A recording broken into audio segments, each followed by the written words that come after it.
तो नमस्कार दोस्तों, फिर से मैं अमित श्रीवास्तव आप सभी का स्वागत करता हूं मेरे YouTube चैनल पे जिसका नाम है अमित इन इंडिया। तो आज मेरी पूरी टीम जा रही है सासाराम ज़िले में। सासाराम जो है बिहार में आता है। तो अभी देखिए इस समय हम कहाँ खड़े हैं। इस समय ये है नेशनल हाईवे नंबर 2। मेरे अपने कई वीडियो में देखा कि मैंने कई बार आपको बताया कि मैं नेशनल हाईवे नंबर 2 क्रॉस कर रहा हूँ, लेकिन आज मैं इसको क्रॉस नहीं कर रहा हूँ।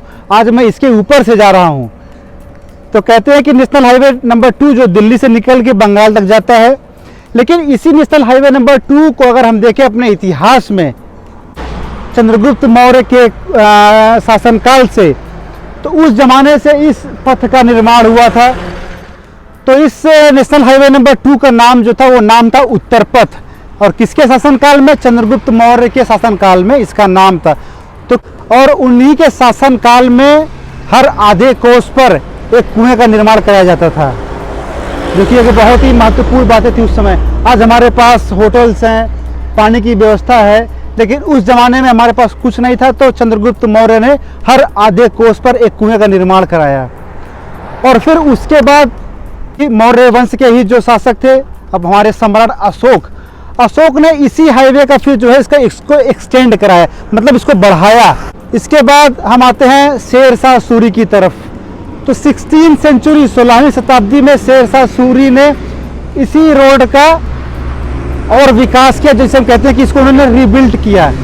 और तभी से इस चीज़ को हम बोलते हैं द ग्रैंड ट्रंक रोड, जिसको हम बोल सकते हैं जीटी रोड। तो दोस्तों यही जो है रास्ता में ले जाएगा शेरशाह सूरी के मकबरे के सीधे। तो हम जहाँ पे जा रहे हैं, हमारी यात्रा सासाराम पे जाके समाप्त होगी, और फिर वहाँ से जाके आपको हम बताएंगे कि सासाराम में कौन कौन सी जगह घूमने वाली है।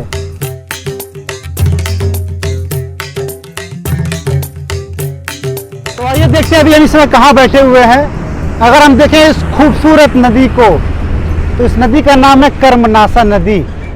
अभी हम कर्मनासा नदी के पुल पर बैठे हुए हैं। कहते ये हैं कि यही नदी है जो अपने उत्तर प्रदेश राज्य को बिहार राज्य से अलग करती है। तो ये कर्मनासा नदी जो है ये कैमूर की पहाड़ियों से निकलती है और फिर जाकर ये गंगा जी में मिल जाती है। तो कहते हैं कि यही कर्मनासा नदी अपने उत्तर प्रदेश राज्य के गाजीपुर जिले, चंदौली जिले और मिर्जापुर जिले से भी होकर गुजरती है। तो आइए दोस्तों, अब यहाँ से हम चलते हैं बिहार की तरफ और फिर आगे आपको अपडेट देते रहेंगे। आइए चलते हैं।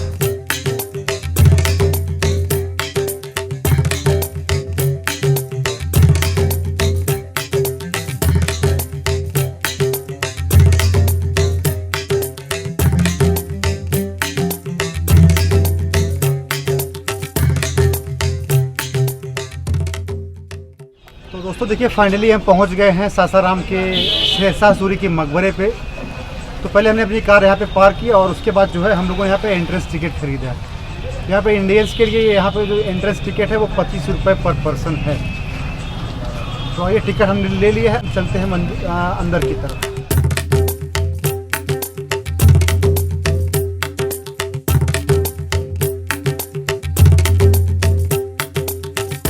मैंने अभी आपको दिखाया कि मैंने वहाँ पे एंट्रेंस टिकट खरीदा, जो कि 25 रुपये पर पर्सन था।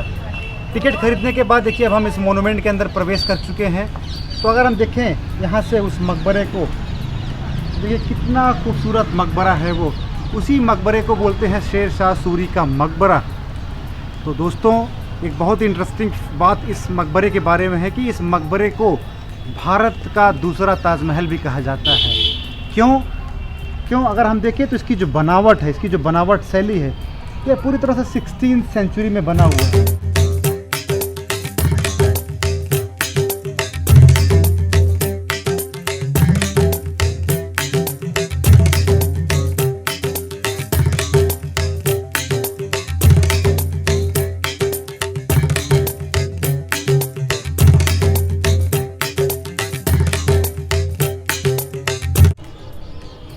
तो आइए दोस्तों, आज मैं कुछ आप लोगों को बताता हूँ शेरशाह सूरी के बारे में भी, जो हमने बहुत सारी किताबों में पढ़ा हुआ है, अपने स्कूल टाइम में भी पढ़ा हुआ है।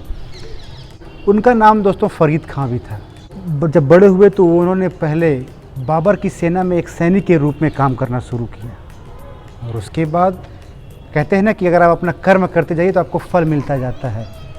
तो वह इंसान इतना बुद्धिमान, शक्तिशाली था कि उसको जो है प्रमोशन हो गई, उसकी पदोन्नति उसके सेना में हुई। फिर वह सैनिक से सेनापति पर आ गया और फिर देखिए सेनापति से वह एक राज्यपाल के पद तक पहुंच गया। और राज्यपाल कहाँ बना दोस्तों? अभी हम जिस स्टेट में हैं बिहार का, उनको राज्यपाल नियुक्त किया गया था शेरशाह सूरी को। फिर उसके बाद हुमायूं आए। फिर हुमायूं के शासनकाल में भी वह यहाँ के राज्यपाल थे। तो कहते हैं 1537 में जब हुमायूं किसी अपने दौरे पर गए, युद्ध के लिए गए, तो शेरशाह सूरी ने अपना दिमाग चलाते हुए अपना एक मौका देखा और उन्होंने बंगाल और बिहार पर कब्जा कर लिया। तो कहते हैं दोस्तों उसके बाद फिर 1539 में दोनों के बीच में युद्ध हुआ, जिसे हम कहते हैं चौसा का युद्ध। तो 1539 में चौसा का युद्ध हुआ, जिसमें शेरशाह सूरी विजयी हुआ और हुमायूं की हार हुई। उसके 1 साल बाद फिर से दोनों के बीच में युद्ध हुआ और फिर से हुमायूं की हार हुई दोस्तों। तो जिसके कारण हुमायूं को यह भारत देश छोड़कर भागना पड़ा। और कहाँ गए हुमायूं? हुमायूं चले गए ईरान। उस ज़माने में ईरान को हम बोलते थे पर्सिया। तो फिर मैं आपको आगे बताऊंगा कुछ वीडियोस में कि मुग़ल जो काल है उसकी कहानी, उनकी बनावट शैली, उनमें जो हम देखते हैं 4 गार्डन्स विद अ फाउंटेन, जो 4 बाग है, एक जो उनके बीच में जो फाउंटेन फव्वारा होता है, वह सब किसके द्वारा लाया गया? वह सब हुमायूं के द्वारा लाया गया। हुमायूं पर्सिया में थे, वहाँ पे उन्होंने बहुत सारी चीज़ें सीखी, बहुत सारी कलाकृतियाँ सीखी। उसके बाद जो है वो अपना फिर से भारत आए। तो दोस्तों कहते हैं कि शेरशाह सूरी का जो काल था बहुत छोटा काल था। 1540 से 1545 तक इन्होंने अपना शासन अच्छे से किया और उसी दौरान उन्होंने सूर वंश की स्थापना की। कहते हैं कि दोस्तों शेरशाह सूरी की मृत्यु हुई सन 1545 में। और उनकी अब आप ये ध्यान दीजिए कि शेरशाह सूरी अपने ज़िंदा रहते हुए उसने अपने लोगों को बोला हुआ था कि मुझे यह मकबरा चाहिए, जिस दिन भी मेरी मृत्यु होगी, मौत होगी, उस दिन आप मुझे लाकर यहाँ दफन कर दीजिएगा। तो दोस्तों शेरशाह सूरी के मरने के बाद उनके 3 महीने बाद इसका पूरी तरह से कंप्लीशन हुआ, इसका निर्माण पूरा हुआ। तो कहते हैं कि इसको बनने में बहुत साल लगे। तो यह दोस्तों है। अब हम आगे आपको चल दिए और कुछ दिखाते हैं।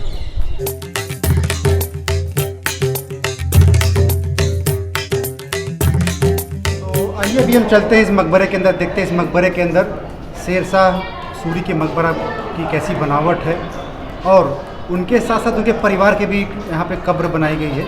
तो आइए चलिए उसको देखते हैं। लेकिन सबसे पहले अगर हम ध्यान दें तो हमें इस मकबरे के अंदर प्रवेश करने से पहले अपने जूते और चप्पल निकालने पड़ेंगे, क्योंकि यह बहुत ही पवित्र स्थान है और हमें उसका आदर करते हुए जूते चप्पल बाहर निकालने पड़ेंगे और फिर हम उसके अंदर ज़्यादा प्रवेश करेंगे। बस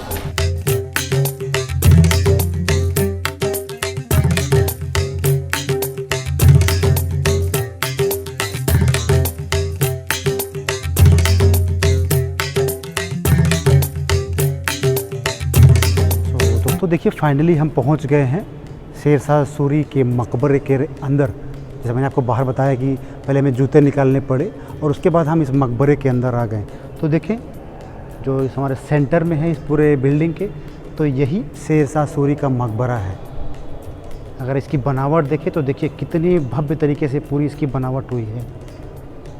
और इसके ऊपर देखिए अब हरे चादर डाले गई हैं, कुछ रुपए पड़े हुए हैं यहाँ पे। तो ये दर्शाता है कि कुछ लोग अभी भी यहाँ पर अपनी मन्नतें लेकर आते हैं और इनसे अपनी दुआएं मांगते हैं और मन्नतें मांगते हैं। तो दोस्तों अगर हम देखें बगल में, तो बगल में हमें और बहुत सारे मकबरे दिख रहे हैं जो हमें ये बताते हैं कि वह सब मकबरे शेरशाह सूरी के परिवार के लोगों के हैं। अब दोस्तों अगर हम ऊपर की तरफ देखें, देखिए कितनी इसकी सुंदर बनावट शैली है। आप देखें कितना भव्य तरीके, कितना बड़े तरीके से बनाया गया है ये। अगर हम कल्पना करें उस ज़माने में 16th सेंचुरी में कैसे इसको बनाया गया था, तो माशाअल्लाह बहुत ही बेहतरीन तरीके से बनाया गया था। तो उन झरोखों को देखें, अगर हम जो झरोखे बनाए गए हैं, छोटे छोटे झरोखे अपने जस्ट सामने देखें एकदम, जो हमें वो मेहराब दिख रहा है वहाँ पे, तो वह यह भी बताता है कि इस मकबरे के अंदर अपनी प्रार्थनाएं, अपनी दुआएं मांग सकते थे। तो वह हमें वह दर्शाता है।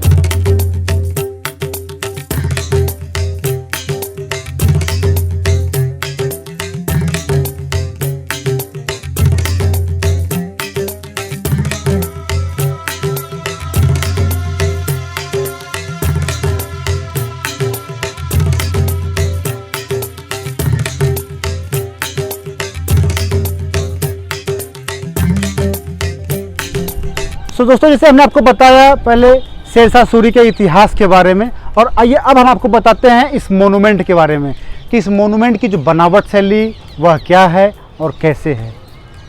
तो अगर पहले हम देखिए हम वहाँ उस मेन गेट से इस मोनूमेंट के अंदर हमारी एंट्री हुई थी। देखिए अब उस मेन गेट से हमारी एंट्री हुई थी, और देखिए बीच में एक ब्रिज, एक पुल बना हुआ है, क्योंकि हमारे दोनों तरफ पानी है। तो कहते हैं कि यह लेक एक आर्टिफिशियल है, यह बनाया गया है, यह कोई प्राकृतिक तालाब या झील नहीं, इसको बनाया गया है। और इसको क्यों बनाया गया है? जस्ट इस मकबरे के लिए। तो शेरशाह सूरी की यह तमन्ना थी कि जब मेरा मकबरा बने तो मेरा मकबरा पानी के बीचों बीच रहे, और पानी जो प्रतीक है वह एक शांति का प्रतीक है, क्योंकि वो चाहता था कि हमेशा मुझे शांति, मेरी आत्मा को शांति मिले। तो इसीलिए दोस्तों यह मकबरा पानी के बीचों बीच बना हुआ है, और उसके लिए हमें उस पुल को क्रॉस करके आना पड़ता है।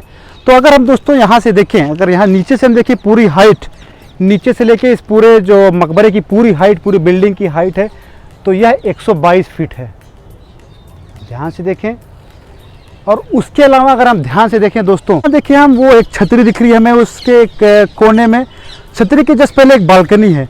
तो बालकनी तो होती थी रॉयल फैमिली के लिए, जो आके वहाँ से अच्छे से व्यू देखते थे, लेकिन उस तरह की छतरियाँ हम देख सकते हैं इस बिल्डिंग के चारों कोनों की तरफ। और वह छतरियाँ क्यों बनाई गई थी? क्योंकि यह एक ऊंचे प्लेटफॉर्म पर बना हुआ है ये बिल्डिंग। तो चारों कोनों को एक बैलेंस करने के लिए चारों को छतरियों को बनाया गया है, ताकि ऊपर नीचे कुछ ना हो। तो आइए दोस्तों हम आपको ये भी बताते हैं कि इसकी जो बनावट शैली है वह बनावट शैली कैसी है, और कहाँ से ये बनावट शैली लाई गई थी, किससे प्रेरित थी। तो कहते हैं इस जो मोनूमेंट की बनावट शैली है वह अफ़गान शासकों से प्रेरित है, क्योंकि अगर हम देखें तो ये पूरी बिल्डिंग जो है वो ऑक्टागोनल बेस पे है, जिसको हम बोल सकते हैं अष्टकोणीय बेस पे है। तो यहाँ के शासकों ने अफ़गान के शासकों से वो स्टाइल कॉपी किया और उसको लाके यहाँ पर बना दिया। तो आशा करते हैं कि ये वीडियो आप लोगों को बहुत पसंद आएगा दोस्तों। इसको देखिए और जानिए, और अगर आपको जानना है इस मोनूमेंट के बारे में तो आप लोगों का हमेशा स्वागत है। आप मुझे ईमेल कर सकते हैं, व्हाट्सअप कर सकते हैं। आशा करते हैं कि बहुत ही अच्छा आपको हमारा वीडियो लगा होगा। तो इसको देखिए हमारे इस पूरे वीडियो को, क्योंकि इसमें हमने पूरी इसकी कहानी बताई है, इसका आर्किटेक्चर बताया है, हमने कुछ शेरशाह के बारे में कहानी भी बताई है। एक बहुत ही ऐतिहासिक धरोहर है। यह प्रॉपर्टी भी आती है आर्कियोलॉजिकल सर्वे ऑफ इंडिया के अंडर में। हम बिहार में हैं, लेकिन यह प्रॉपर्टी ASI की है। तो दोस्तों आशा करते हैं कि आप लोगों को हमारा यह वीडियो पसंद आया होगा, और आप लोगों से मेरा निवेदन है, मेरा आप लोगों से रिक्वेस्ट है कि प्लीज़ हमारे चैनल को लाइक करें, शेयर करें और सब्सक्राइब करना ना भूलें। और प्लीज़ अगर आप लोग हमारा यह वीडियो पसंद आए तो इसको अपने दोस्तों, परिवार के लोगों के बीच में शेयर करें, ताकि हमारा यह वीडियो आगे की तरफ बढ़ता जाए और आप लोग इस तरह के ऐतिहासिक, धार्मिक, बहुत सारी जगहों का आनंद हमारे इस चैनल पर लेते रहें। सो आप लोगों को बहुत बहुत धन्यवाद। अब आइए हम वापस चलते हैं अपने घर की तरफ। हमारा घर है बनारस। आप लोगों का बहुत बहुत धन्यवाद।